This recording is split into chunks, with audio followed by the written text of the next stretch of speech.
हमारा सब्जेक्ट है Ayushman Arogya Mandir, the gate keepers of health. और इस सेशन में हमारे खास मेहमान होंगे Pinky Patel, community health officer. Ma'am, मैं आपसे रिक्वेस्ट करूंगी आप प्लीज स्टेज पर आ जाइए।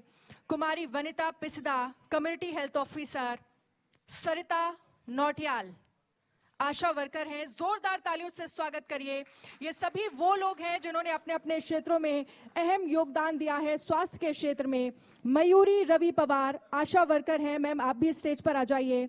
M Yamini, community health officer. जोरदार तालियों से स्वागत करिए। और इस सेशन को होस्ट करेंगी मेरी सहयोगी Rachna Bansal, senior anchor, India News. जी हाँ, यही है स्वस्थ भारत के गेटकीपर्स और आयुष्मान आरोग्य मंदिर। यह है शीर्षक। अगले पैनल का बेहद खास चर्चा होगी। ये दिन का पहला पैनल है। ऐसे बहुत सारे पैनल्स और आएंगे।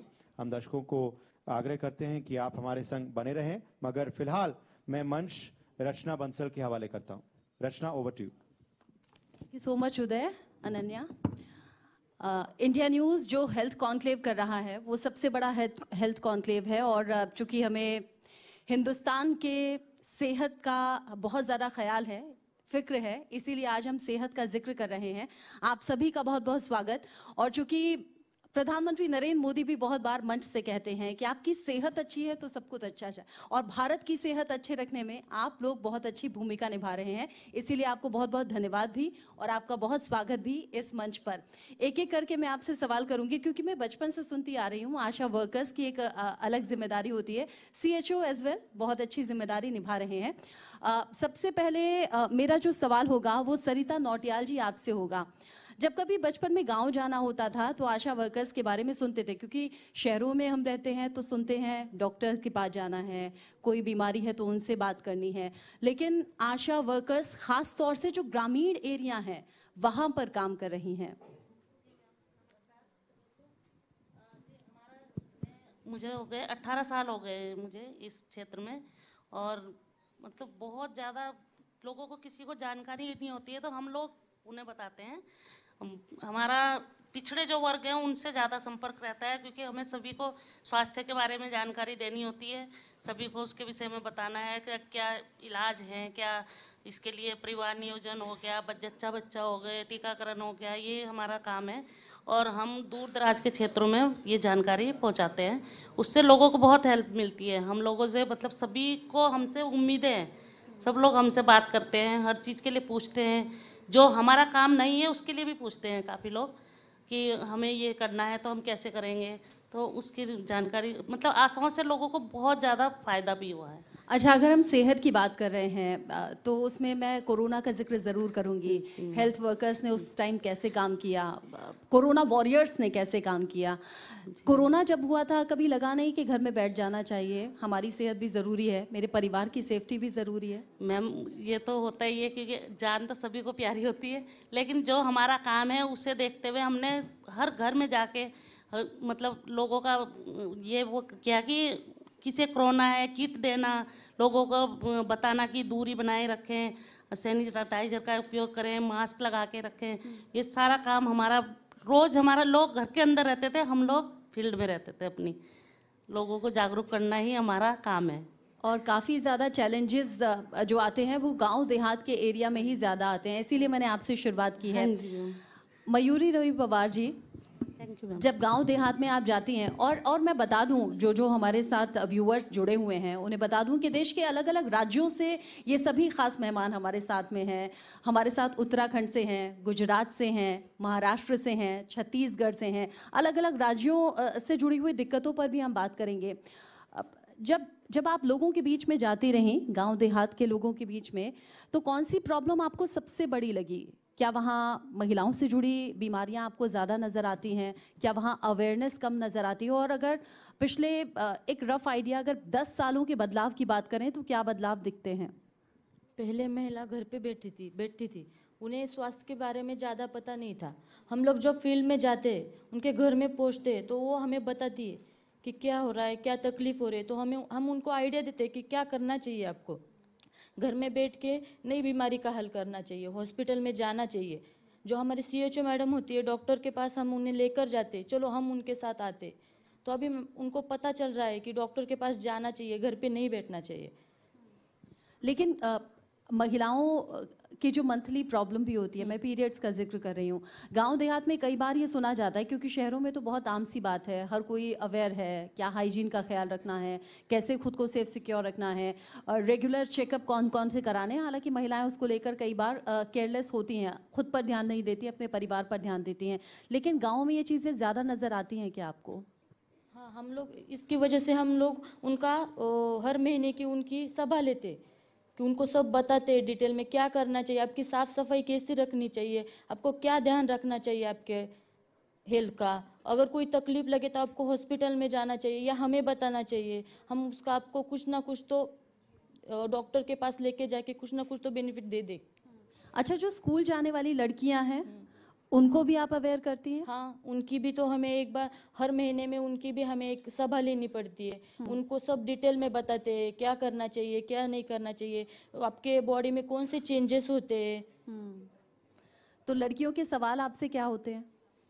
वो तो ज़्यादा तो शर्माती है सबसे पहले लड़कियां, वो नहीं शर्माना चाहिए उन्होंने।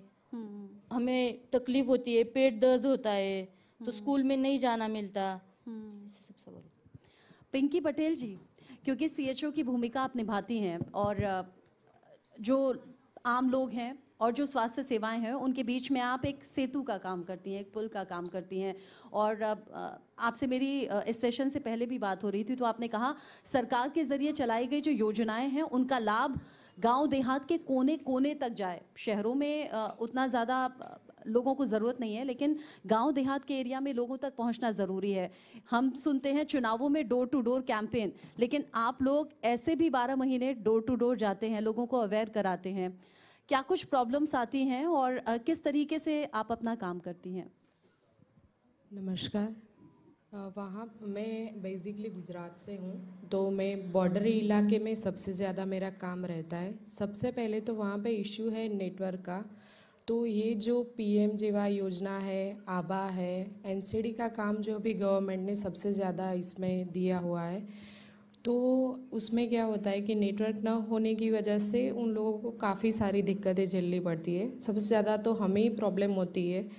तो फिर हम कैंपिंग करते हैं, किसी नज़दीक के गांव में उन लोगों को बुलाते हैं हम, फिर वहाँ पे वो लोग आके फिर ये NCD है, जो भी PMJY योजना है, उनके हम कार्ड्स वगैरह उनको बना देते हैं। और प्रॉब्लम्स ये है कि जिस गांव में हम जाते हैं, मेरे ज़्यादा बेसिकली जो 2 गांव हैं वो उसमें सबसे ज़्यादा प्रॉब्लम्स है लेडीज़ की, क्योंकि उनकी वहाँ पे पर्दा प्रथा चलती है। तो लेडीज़ जो होती है वो ज़्यादातर उनको बाहर नहीं निकलना होता है।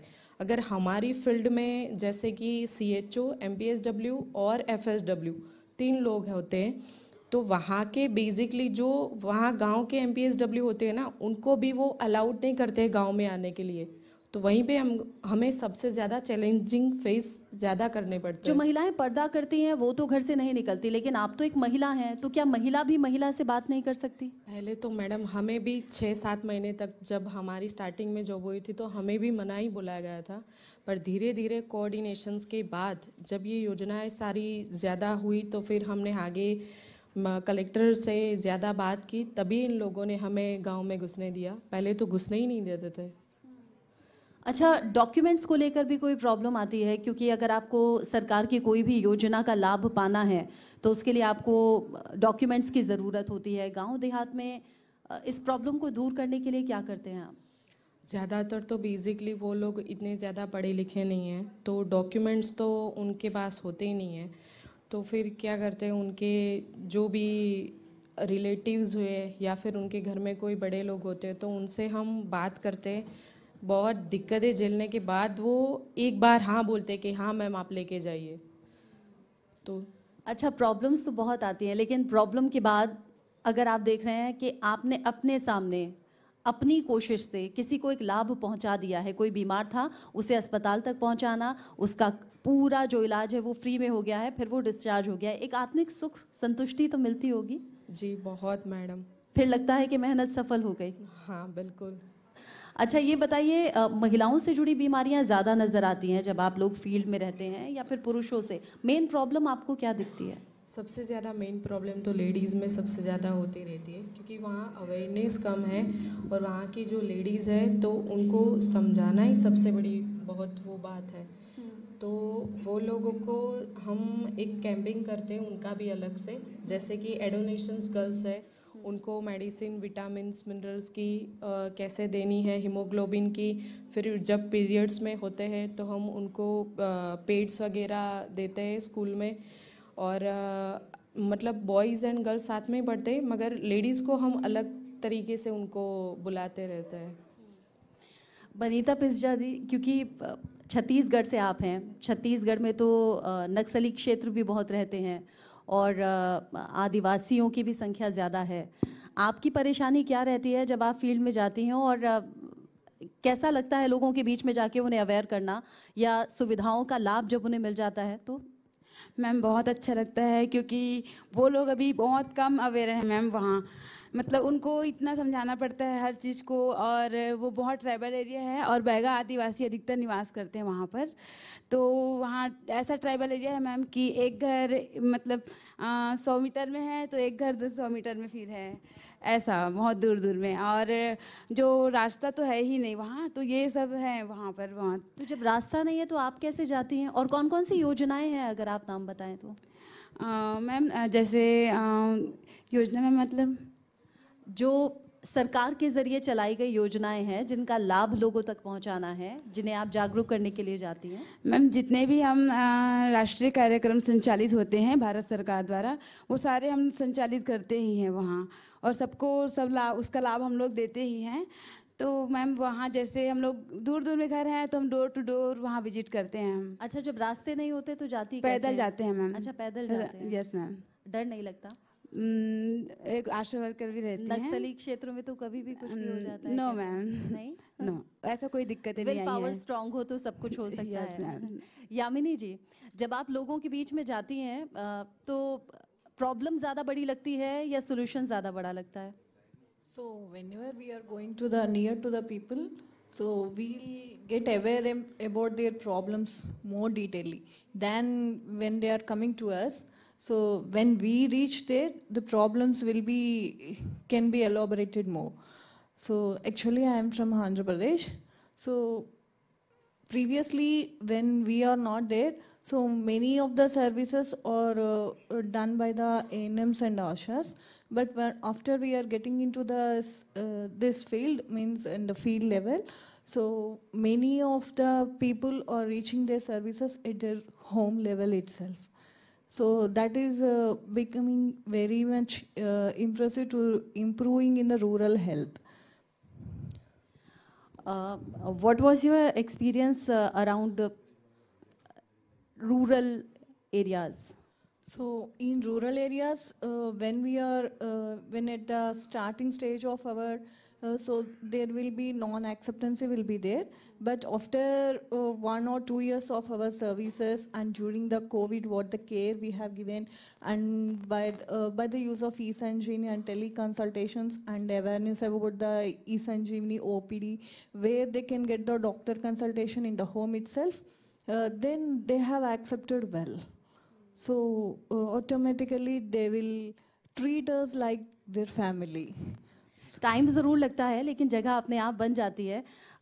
बनीता जी, चूँकि आपने अभी जिक्र किया कि रास्ता नहीं होता है, फिर भी हम लोग पैदल जाते हैं, नक्सली एरिया भी है, लेकिन एक वक्त कोरोना का था, उससे ज़्यादा ख़तरनाक तो कुछ लगता नहीं था। इंसान ही इंसान के लिए ख़तरा लगता था भाई आपको दूरी भी बनानी है लेकिन आपको अवेयरनेस भी देनी है।